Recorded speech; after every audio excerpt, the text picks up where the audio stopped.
caught a ride right on the other side of the border by this guy who lived in Ferndale. And that's like 40 miles from the border. And he was a divorcee, born-again AA guy that lived in a trailer with his son. And he was a private contractor, and I lived in his van and built houses with him. It was Ferndale, there was nothing. Like, I had to hitchhike a town away to go to the 24-hour diner, you know, to write. So, and I was really depressed, and I was thinking about what makes people successful, and I came to the conclusion that one of the things that makes people successful is they have a belief in a higher something or other, whether it be ideal or goal or God or whatever. And I personally chose God. So then I figured I should decide exactly what God is to me.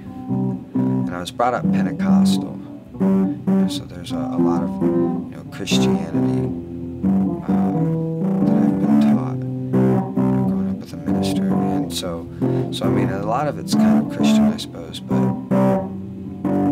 I, you know, like I said, I believe in science, so I had to make it make sense scientifically too. So I came up with the idea that, you know, that God, and this is probably already something that exists, but that God is a form of, you know, God was energy, you know, before there was anything, and you know, through coincidence and odds, that energy formed consciousness. And I think that there was a period of exploration, you know, where we figured out what it could do and what it was made of, and then it came to this idea that it really had no clue what it was because it couldn't see itself.